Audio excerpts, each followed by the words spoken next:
Ooh, it's working, I think. Awesome. Awesome. I'm And excited. then, so we've got some students already showing up. Then we'll go live at 11 a.m. Um, you have the ability to share your screen. Can you just confirm you're able to do that? Awesome. Yeah, we're good to go. Awesome. We had, do you know Blake Lawrence with Open Doors? I'm familiar. I haven't had the chance to meet him. Working, I think. Awesome. Awesome. I'm excited. So we've got some students already showing up. Then we'll go live at 11 a.m. You have the ability to share your screen. Can you just confirm you're able to do that? Awesome. Yeah, we're good to go. So I didn't realize, but I guess I had my YouTube on behind me, and it was recording after the fact. So I'll just turn the volume off. I think that should that fix that? You're tech savvy, this kind of stuff. Yeah, I think the YouTube stream is has a little delay on it. We got some students who are smarter than us. Yeah, I guess the stream has a delay here on it. All good though. We should still keep it up, right? Oh yeah.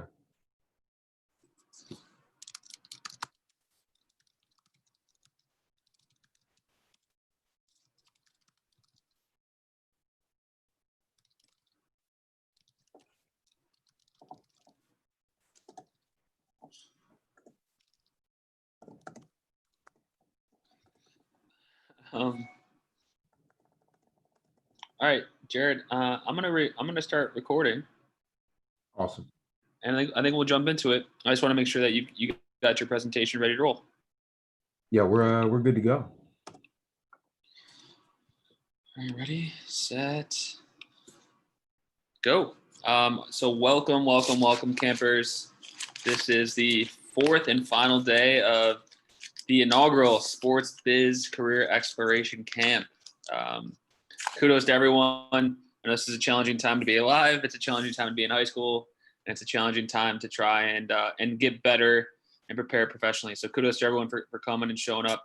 Jarrod, we've had an awesome week. Campers have been super engaged. They've been completing assignments. They've been asking great questions. They've been following along. They've been connecting on social. So it's really been great. So all we can do is screw it up right now with this presentation.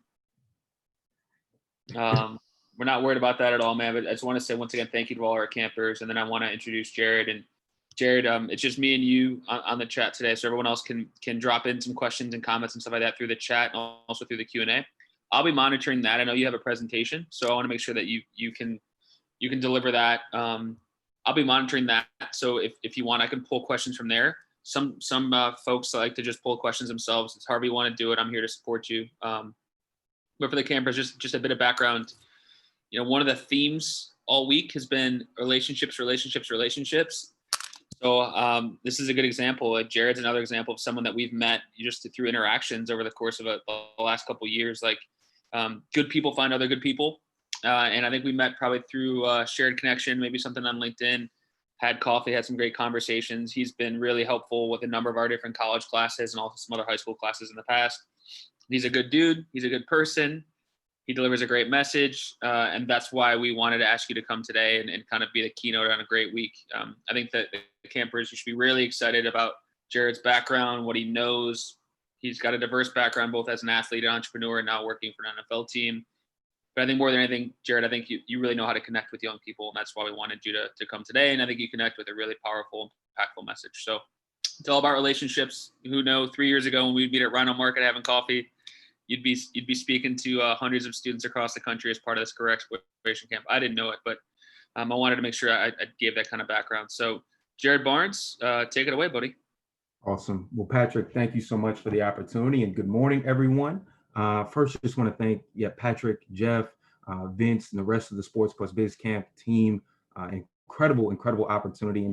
And guys, for you students who are tuning in, this is unprecedented, right? This has never been done before in this way. And I'm humbled to be part of this. I think this is an incredible opportunity and excited to share just with you guys this morning a little bit about sports, a little bit about my background, but more so about you, right? And how each and every one of you can take this information that you've learned all week and heard from some incredible people, how you can take that information and really apply it to your life in a practical and tactical way but also in a way that's going to benefit you and only accelerate your opportunity in future down the road. But first, Pat, I know you mentioned how we met in the first place, and sports is all about relationships.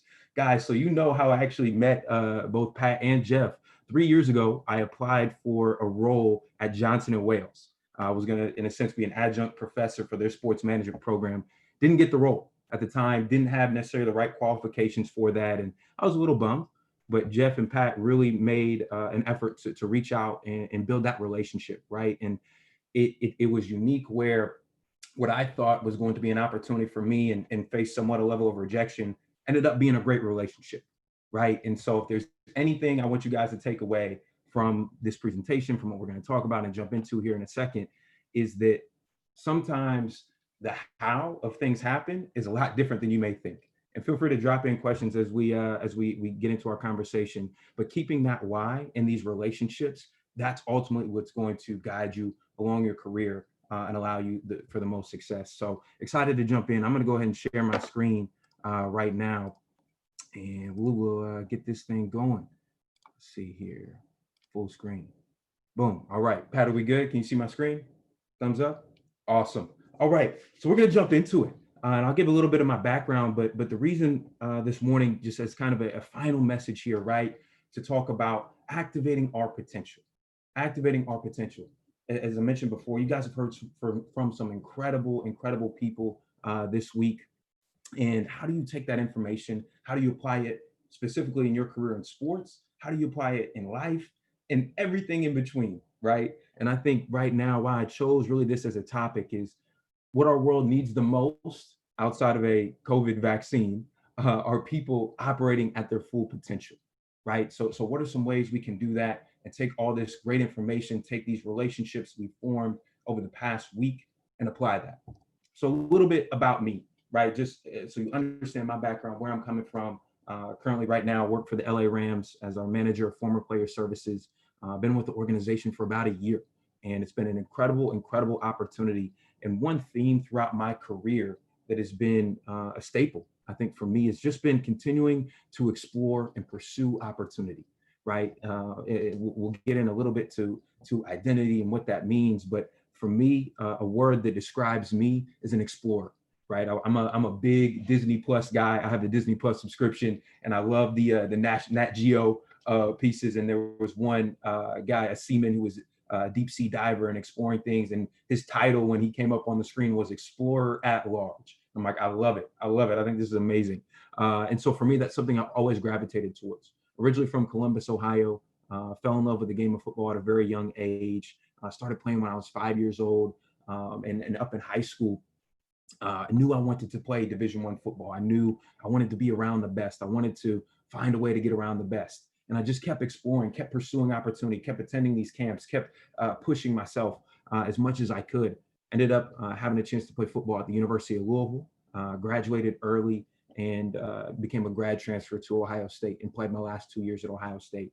And really, when I pursued my career in sports, I wanted to go play in the NFL, right? So as soon as my career was over, my college career was over, pursued the NFL, ended up not making an active roster. So I went back and started actually as a volunteer coach. That's how I got my start in sports, is worked for free, found ways to add value, and started as a volunteer coach. From there, spent about a year working at Clemson University in athletic administration, and then would actually go on to start a company called Prime U, where in a sense I met Patrick, Jeff, and the rest of the Sports Plus Biz Camp team as well. And now I've been with the Rams for about a year. But a common theme in all of that has been just continuing to explore. And this is actually one of my favorite quotes from a gentleman named Greg McCown. He's the author of a book called Essentialism. Highly recommended. As you can see on the screen, spend as much time as possible exploring, listening, debating, questioning, and thinking. The purpose of exploration is to discern the vital few from the trivial many, right? And guys, we're living in this era now with social media, and there's so much information out there, right? There's so much out there that it can be overwhelming. And it's like, oh my gosh, what do I listen to? What's actually important to me? How do I actually use this information to get to where I want to go, right? And that's the purpose of exploring, the purpose of listening, debating, asking questions, all of these things, right? To find what is it that in a sense compels you the most, right? And so what we're going to talk about today, and oh, I didn't want to miss this too. The image on the right, I told you I'm a big explorer. This is actually image last year, pre-COVID. Took a trip to Australia. It's something I always wanted to do as a kid. I was actually in Sydney, Australia, and just continuing to explore. It expanded my frame of reference, learned like all different sports. Didn't even know there were sports like netball and Australian rules football. That once things are safe, highly encourage you guys to continue to travel, get out of your comfort zone, and keep pushing those boundaries. And so today, what are we going to talk about today? Why is it important to understand how we can activate our potential, right? Because there's so much information available, in especially in sport, right? There's this common theme for those of you guys who are athletes, right? For me growing up, all I heard is, Jarrod, you need to grind more, just grind, just keep, work harder, work harder, work harder, and eventually your time to shine will come, right? That's for me how I was taught growing up. Just keep grinding, keep grinding. Well, to be honest, the effort is essential. That's so important that you guys continue to work hard, continue to put effort in. But without strategy, that doesn't always equate. The not equal sign for you math majors or mathematicians in the room. More effort does not always equal more execution, right? It's effort, and what we'll talk about here, plus strategy in order to get to your full potential. So what does that strategy actually look like? This is a graph here from a gentleman named Tim Berry. Tim Berry was previously a professor at Stanford Graduate School of Business, and built what's called the planning pyramid. So today, what I really want to spend our time with, in really taking all this information we learned this week to think about our strategy and how we're going to use this, how we're going to use this information, how we're going to use the relationships that we formed in order to make sure our effort actually equals opportunity in what we're doing here, right? And this is something for me as a high school student, as a middle school student, and even as a young college student, right? I didn't necessarily have. I was out here swinging, just I'm trying to meet all the people I can, read everything I can, which is great, but I didn't have a strategy. I wasn't able to hone in my effort in order to create the best possible result. And so what we're going to dive in today is not just strategy, but some practical tactics that we can use in order to create some milestones and metrics for us to, as you can see here on the pyramid, get to a level of execution or opportunity that we're looking for. And so it really starts with strategy. It starts with strategy. And what is the makeup of that strategy? Really, first, before we even think about career path, before we even think about goals, right? Sometimes we skip past understanding ourselves, understanding who we are as people, right? It's been, again, as we mentioned, so much information that's been presented to us. But how can we shift from just consuming that information to actually learning, and not just learning, but learning about ourselves? And for those of you who spent time in sports media breakouts this week, or esports, or the sports agencies, or sport for good, or sports marketing, all these things, right? Beginning to think about what have I learned this week? How does that affect me? What do I think about that? Right? It's one thing to consume information and just listen to it. It's another thing to digest it. Think about, okay, how does this make me feel? Is this something I really see myself gravitating towards? Right? Really understanding yourself and what that information means for you. And then two, taking that next step, like any superhero, right? Whether you're Superman, the Black Panther, right? You have to identify what your kryptonite is, right? We all have dreams and goals, but what are the things that are going to trip us up? I had the chance to play and work for Coach Urban Meyer at Ohio State in my career as an athlete. And something he would always say to us every week before our games, he would say, men, in order to win, we must first prevent losing, right? We can't even think about winning until we think what's actually going to trip us up. Where are we going to hurt ourselves before we can even advance to think about being a winner, right? So for you, what are things that have kind of caused you to get off track in the past? For me, it's a small thing, but I had a bad habit of scrolling late at night on my phone, and next thing I know, I'm up, it's midnight, and I wake up tired the next morning, right? It's a little thing, but then I'm tired the next morning, and it's this domino effect. Small thing of kryptonite. I gotta take my phone away at 9 p.m. I gotta put it down. I'll get to it the next morning, right? Small thing, but identifying what can trip you up. And then lastly, and most importantly, setting your GPS. Setting your GPS. All of you guys who use Apple Maps or Google Maps or MapQuest for the older crowd in the room, set your GPS. beginning with the end in mind. And it may not necessarily be a role of where you want to go, but what type of life do you want to live? What type of legacy do you want to leave, right? Begin with the end in mind, and that's what's ultimately going to guide your GPS.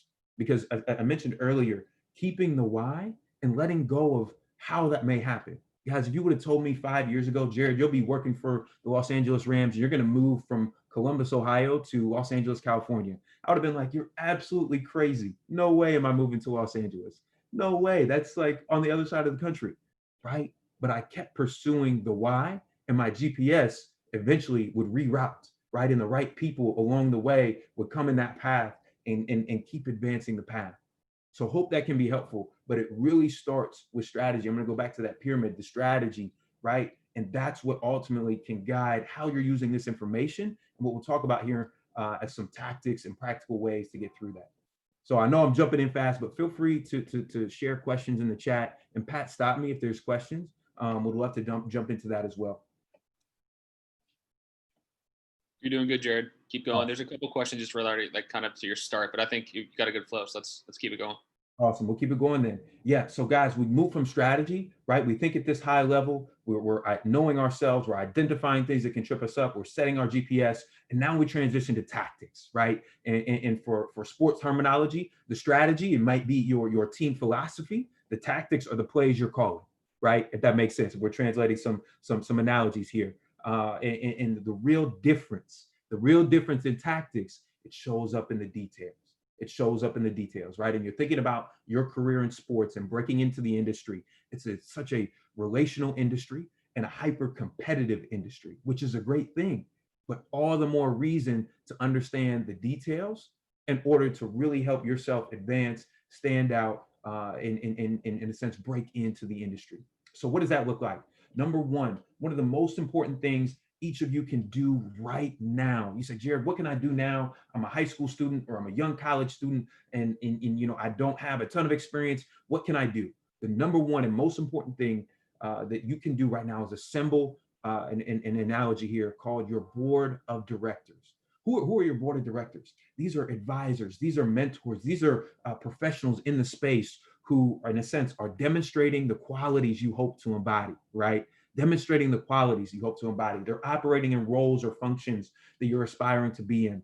And they're in different spaces and places that you, in a sense, hope to be, right? So how do you identify them? You reverse engineer that and ask those questions. And who are those people demonstrating those qualities of great leadership, right? You want to be a great leader?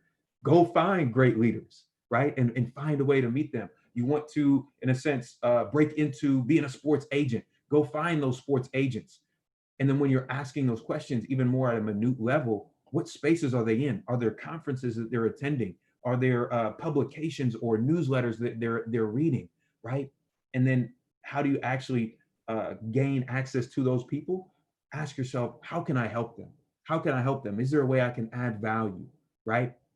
And so one thing I've found, the more intentional the questions you ask yourself or others, the more intentional the outcomes that are produced. Right? So when you're thinking about assembling your board of directors and identifying who those people are, really think about those qualities that you hope to embody, those roles and functions you aspire to be in, and what spaces they're currently in. Right? I'm going to give a shout out to Grant Robinson. Grant Robinson sent me a direct message on LinkedIn this morning. He said, "Hey Jarrod, I'm really excited for the keynote. Grant, I appreciate that. It came in at like 5:30 in the morning over here on the West Coast, but I appreciate that, right? Grant, that tells me I'd love to follow up with you and just connect because you took the opportunity to shoot me a note, right? People in this industry, they want to help, but in order to actually activate your potential, to activate that opportunity, the first step is reaching out, right? So identifying those individuals and taking a moment to reach out. Jarrod, can we stay at that on that tactic for one specific example? I think it's really great, and kudos to you, Grant. Well done, buddy. Who else? The hardest part is identifying these people that could be on your board of directors.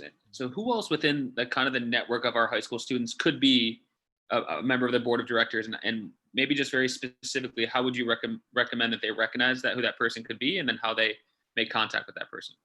That's a great question. Great question. So in a practical sense, right, it may not necessarily be the vice president of business development at some sports franchise. This could be one of your coaches. This could be one of your teachers. This could be, someone in the community who is doing great things in the community, right?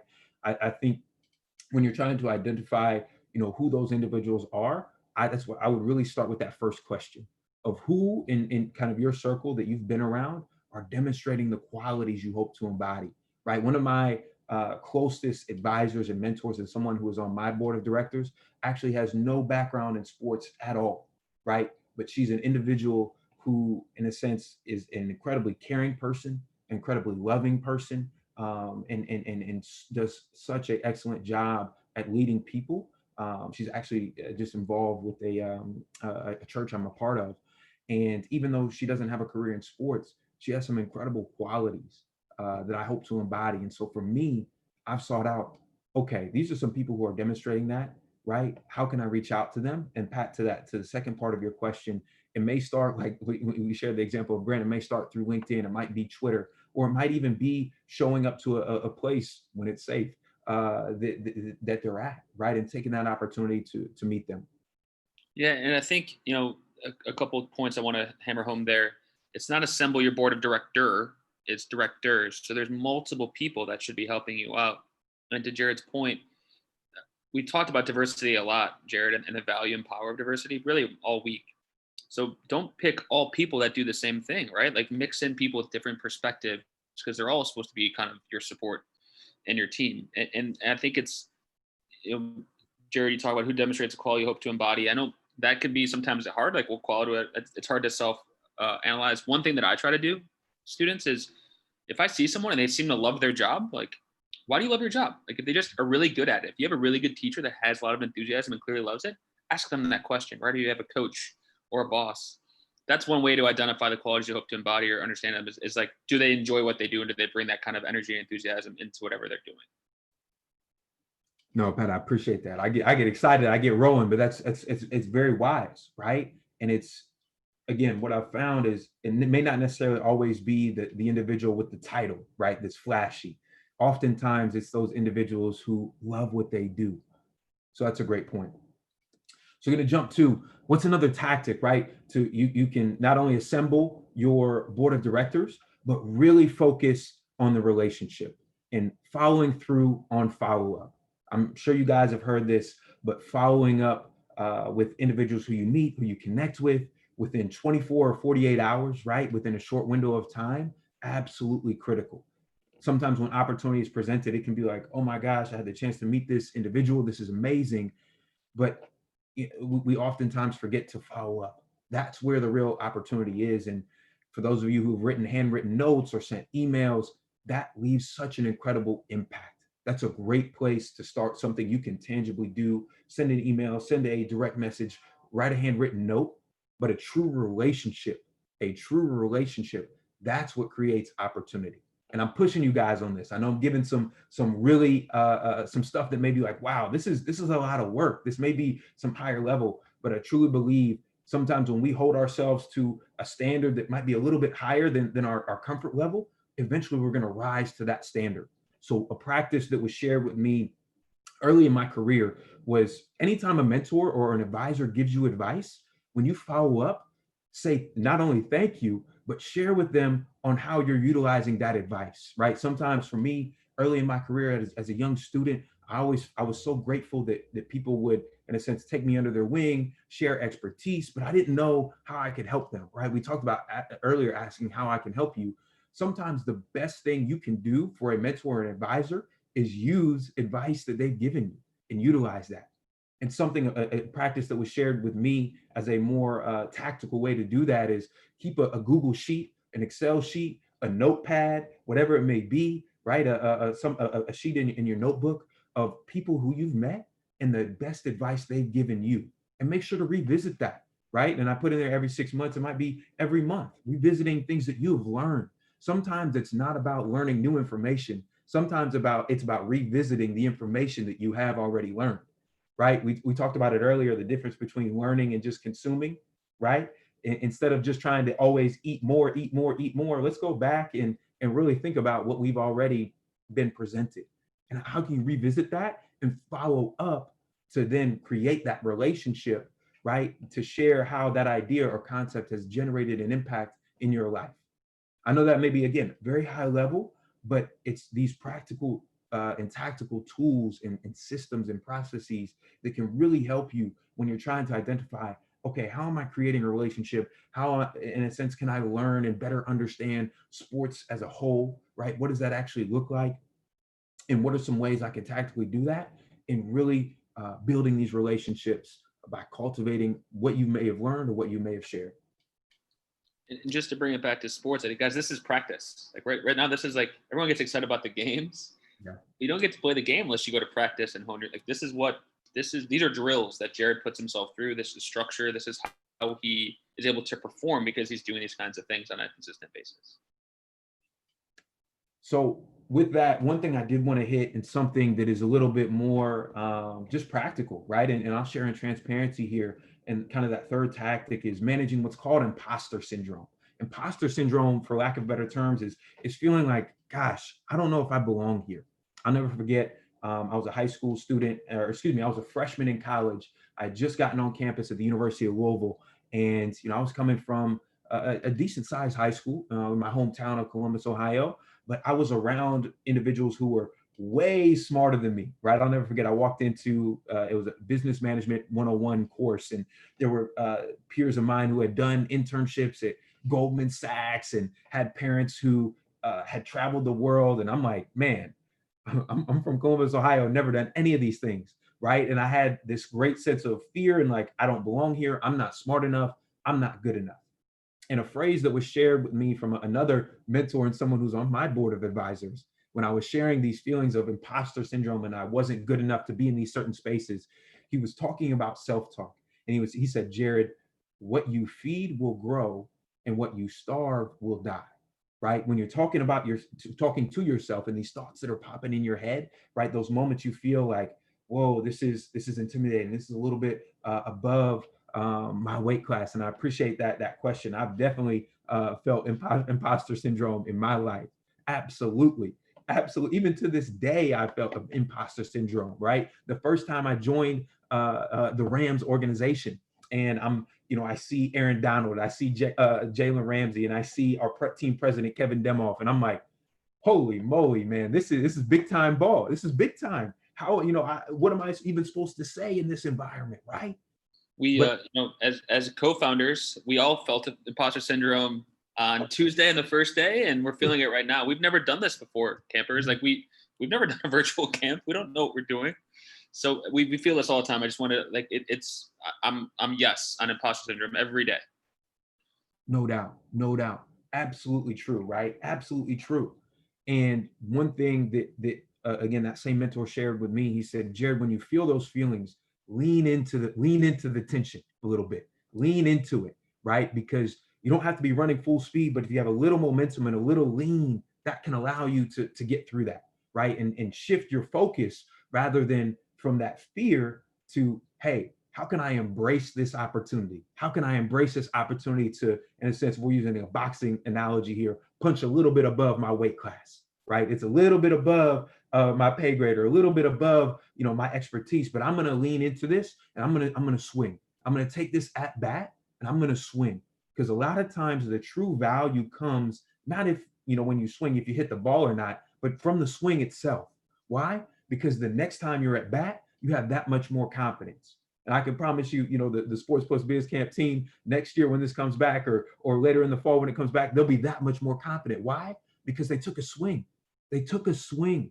And I'll never forget, I felt this all the time as a player at Ohio State, right? Played with some of the best athletes in the game, Ezekiel Elliott, Joey Bosa, JT Barrett, Dwayne Haskins, Michael Thomas, Braxton Miller, some incredible athletes, right? We're teammates. And there were times where I was a little scared. I was a little nervous. I'm like, man, do I really want to go in this one-on-one today? I don't know if I want to go one-on-one with Zeke in practice right now. I don't know if I want that, right? Where I felt a little bit imposter syndrome. Man, I wasn't a 5-star recruit. I didn't have a 4.0 coming out of high school, right? I didn't go to this Ivy League institution. I didn't come from wealth. I didn't come from a 2-parent home.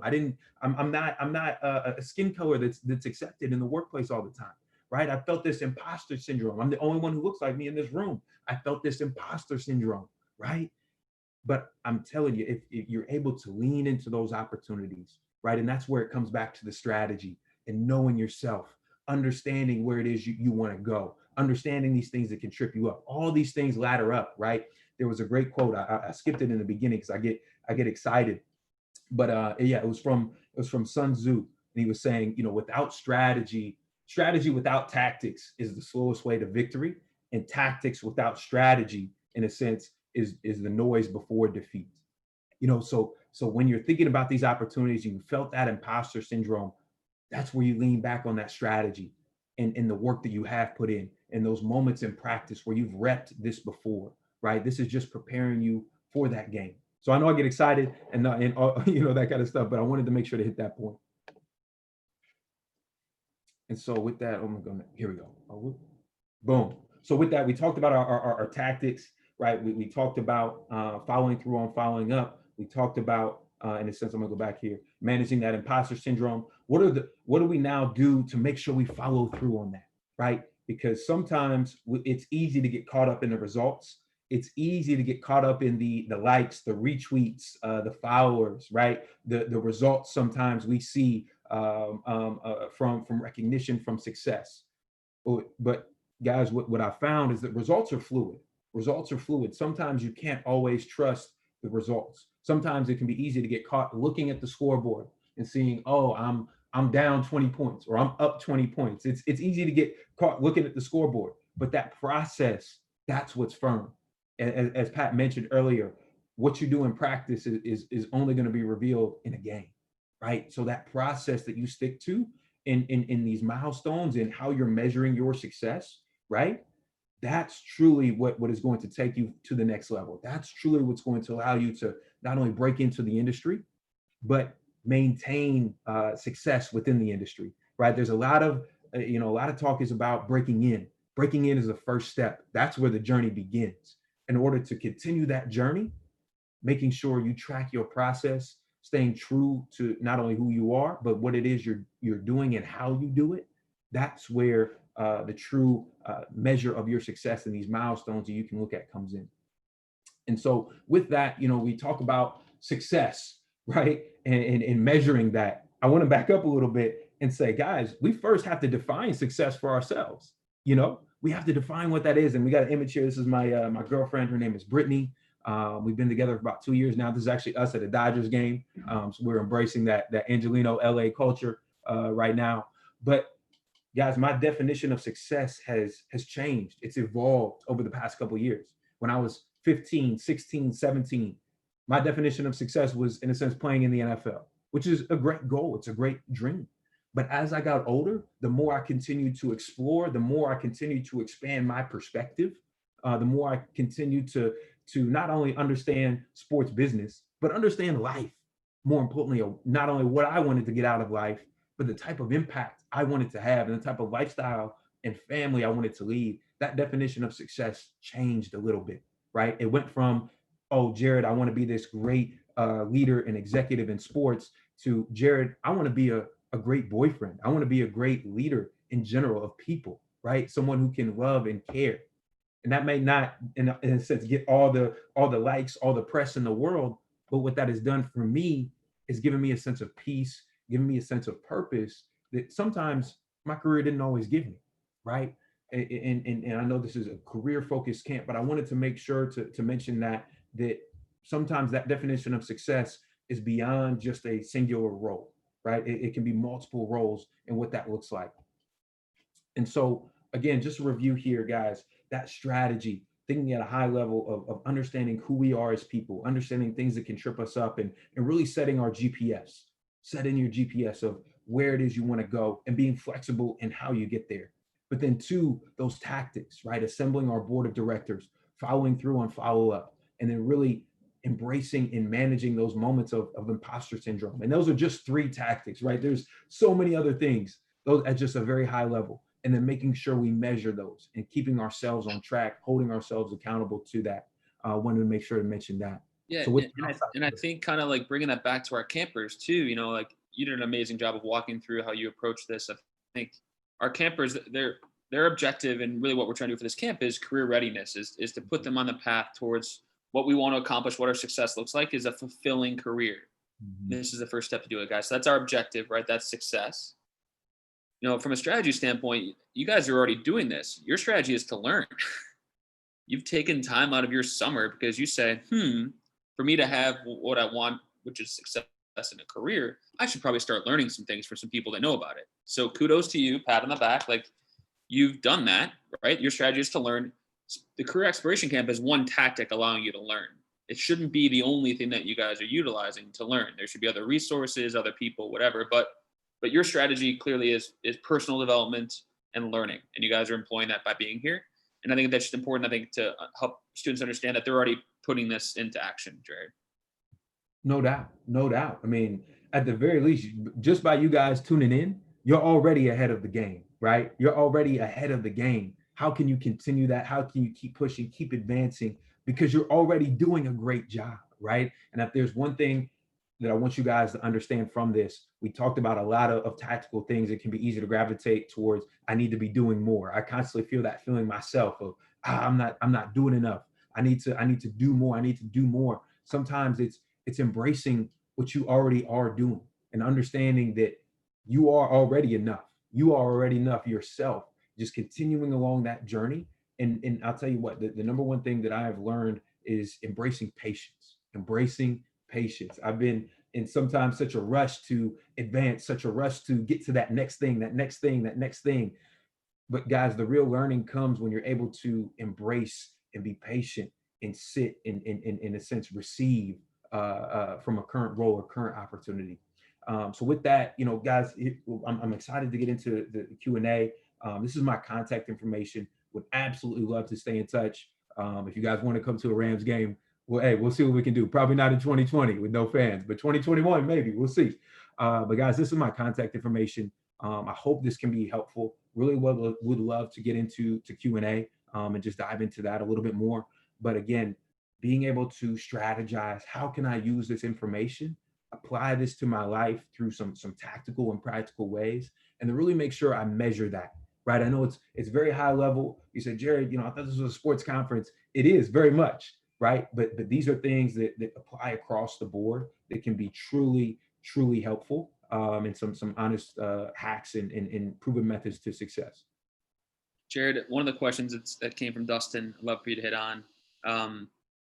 Who or what inspired you to take this career path after your playing career? You clearly love teaching and you love coaching. Was there a specific coach or teacher that really said, at one point you said, that's who I want to be like? The impact they made on me is what I want to do. Just kind of walk us through that. It's a great question. There's a mentor of mine, colleague of mine now. His name's Jacques McClendon. He is our director of player engagement for the LA Rams.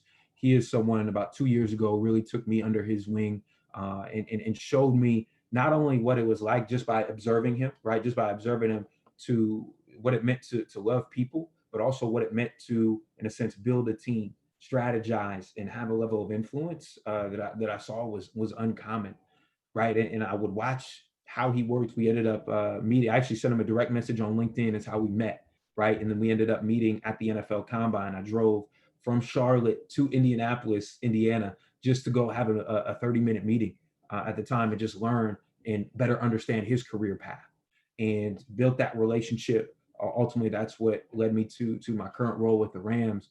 But he has been a staple for me because, number one, he took me under his wing, but we also cultivated a relationship, right? It started by asking questions, but then transitioned into a relationship, right? It wasn't always him, in a sense, just giving, right? It became more of a mutual relationship.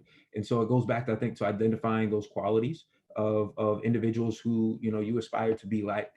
At the time, his role and his function really intrigued me. I was really, really curious of what all that entailed, but I also observed him as a person, right? I think the role was only 50% of it. The other 50% was him as an individual. And man, how could I be like that? How could I have that level of impact and influence? Another question, and I want to provide a little bit of a response too. The question was, how do you approach different people to learn from them to build your board of directors? So that's how Jarrod and I met. Was like Jarrod reached out to me, and I don't know that I'm on his board of directors, but I know that I was here I wanted to help him. I didn't know that I was helping him, but there's a nice guy that reaches out and says, hey, can I have some advice, or can we just touch base? So a lot of research shows that if you ask people for advice, they're going to give it to you, and they're going to do it happily, because part of that is that, hey, can I have some advice? You're basically saying, oh, I must know something that you want to, like, people feel good, right? Like, so I think Jarrod did a really good job and does a good job of that. So for that student, reach out and say, hey, can I have some advice? I see what you're doing. It looks really fun. Can I have some advice about how you did it, why you love it, whatever? So that word advice is really important. I think we'll get a lot of responses. But I think the second part, and this is a kudos to Jarrod. When you meet with Jarrod, the dude takes notes the entire time. He looks at you, makes really great eye contact, and he listens, but he is taking notes the entire time. I'm a college professor. 2% of my students actually take notes, and it's their job to take notes in my class. So Jarrod approaches that, and also I think it's board as a student. And high school, college, post-college, you're always going to be a student of the game, a student of the industry, whatever. So any other, I want to provide that perspective because, Jarrod, I think you do that better than most people in our interactions. And it was a kudos to you, but I think it's a good model for other students. Any other approaches as far as how you can create that initial connection? That's a great question. And Pat, man, thank you. I try, man. It's very much an effort of being a lifelong learner.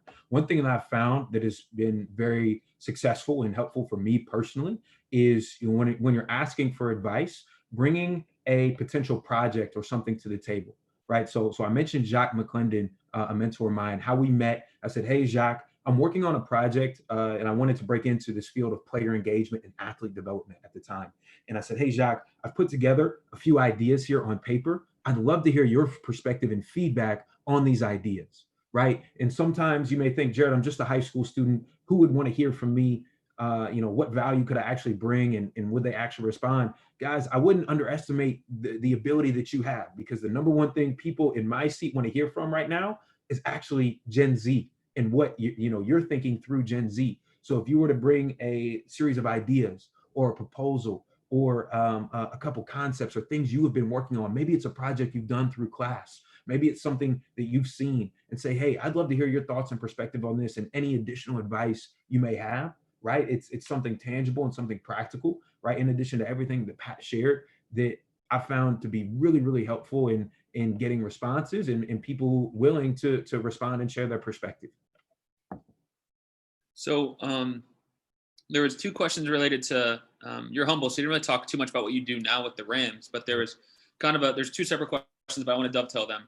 Talk about what you do on a daily basis today, and then also share how the rebrand with the Rams and the new stadium has adjusted or changed what you do. Really, yeah, great question. So in a sense, as a manager of my title is manager of former player marketing and services. Really two functions. Number one, from a marketing standpoint, I'm housed within our marketing department, report up to our chief marketing officer, in a sense, sit at the intersection between our sponsorship, our media and marketing teams, understanding our current campaigns, our current activations, and our current content strategy to make sure we weave and represent our history and our former players through our content, through our activations, and through our marketing campaigns.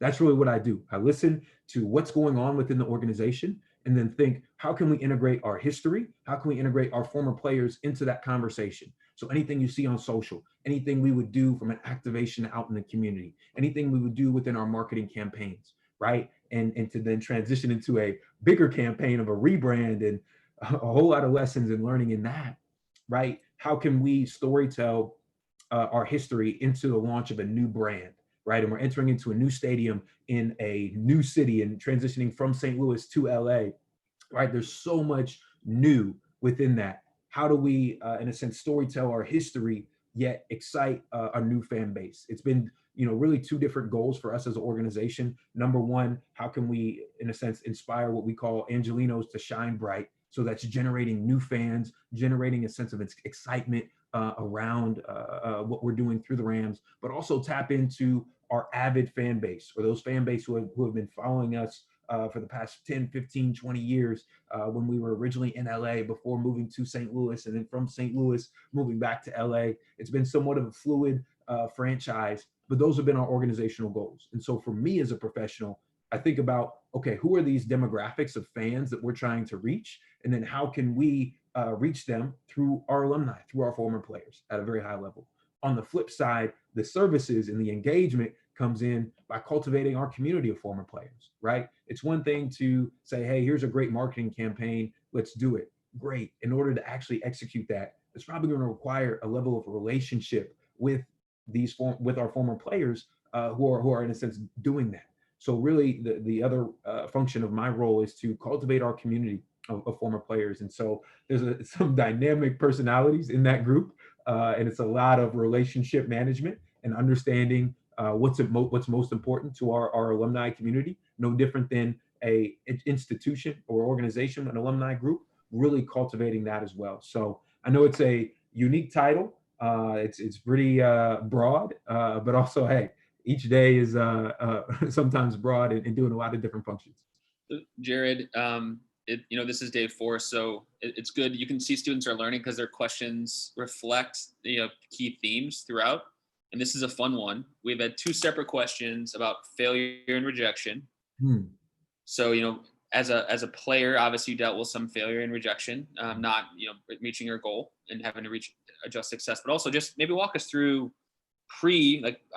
talk us through the failure of not making it where you wanted to as a player, and then any other failures or rejections you felt in the business world, and then how clearly you're a motivated, curious person and you're doing great. Congratulations where you're at. How do you push through? It's a great question. So I can talk about it at a high level and then even on a smaller level. And you mentioned just my athletic career, right? Coming out of high school, I mentioned, I had the chance to play at the University of Louisville. I started as a walk-on.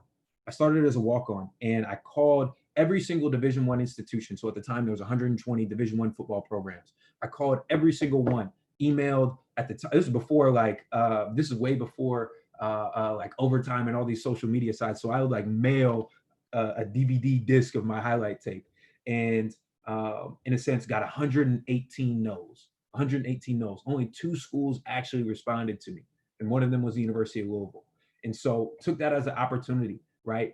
When dealing with failure, I've really tried to reframe it in my head and focus on the yes, right? There's so many things, so many people that can tell you no in this world. I've really tried to reframe that and focus on the yes, and where is that yes, and how can I build upon that? Because that was tough, right? And then had an incredible football experience through college, pursued the NFL, felt like it was an opportunity that was achievable for me. Ended up not making a roster, had a series of tryouts, but in a sense was told no.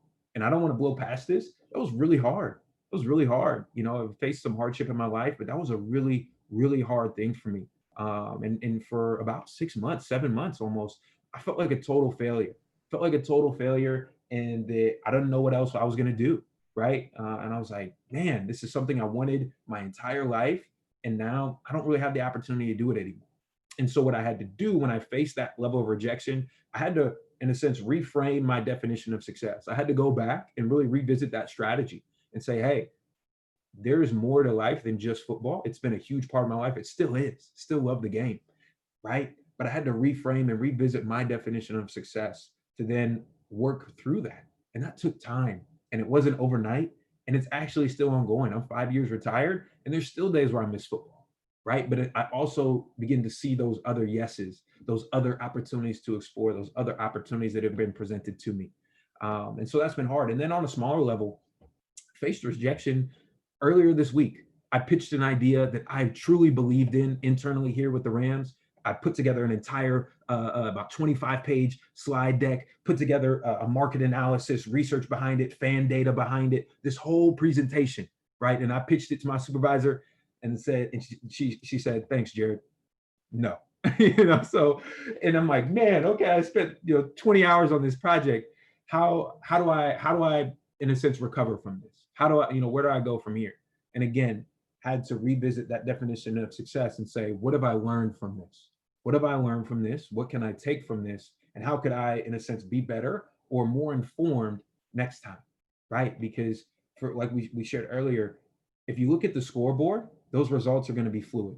Sometimes you may be up, sometimes you may be down, but it's that process and returning back to that process that has really helped me recenter and in a sense help regulate those emotions that I feel, because I've felt the disappointment, felt the sadness, felt the rejection, all of that, right? But to regulate that and return back to, okay, here's what I have, here's how we can go forward, like let's keep going. I've had to really look back at that process. So as we start to kind of close down, put yourself, so it's a two-part question. First part is put yourself back, high school Jarrod. What do you wish you would have known then that you know now? Mm. And then second part, tactically, if you are, these are hard questions, sorry, but I know you're up for the challenge. You're attending this camp as a high school student. What are you doing immediately out of this camp to keep the momentum going? Two great questions. What would I do now? What would I say to my high school self now? I would say, number one,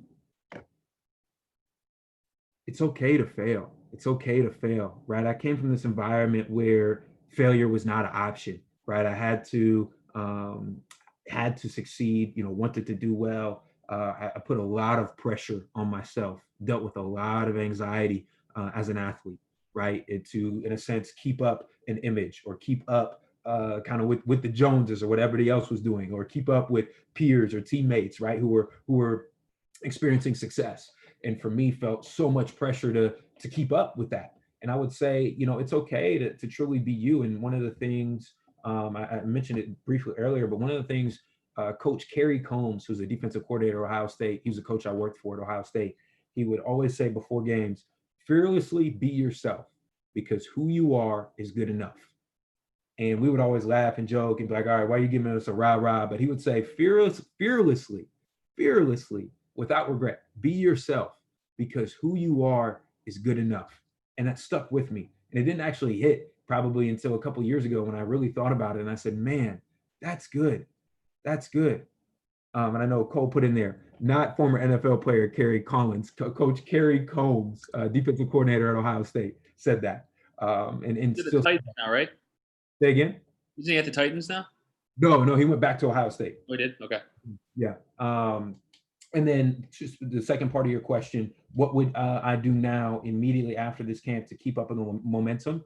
Two things. Number one, I would go back and look at who I heard from this whole week, right? I would go back and revisit, okay, who did I hear from? Who are the people in these roles? Because a lot of times we aspire to get to the role, but we don't consider the people who are in those roles. I would go back and I would look at who are in these roles, who are the people that I heard from, what did I learn from them, and then how can I follow up?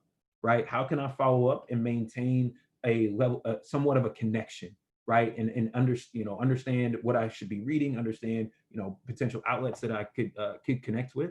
One, I would certainly do that.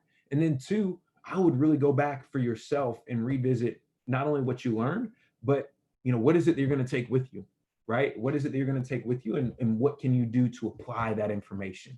And that goes back to that strategy and some couple of tactics and measurement.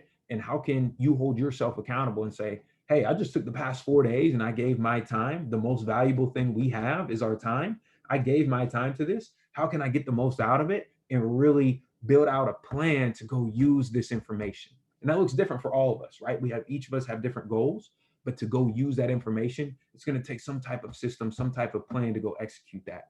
So I think that would be my challenge to you guys, is think about not only who did I meet, not only what did I learn, but most importantly, what can I now do with this information? That is the way you end an amazing presentation. It's funny, my last question was going to be, give me a quote, and you gave us the quote.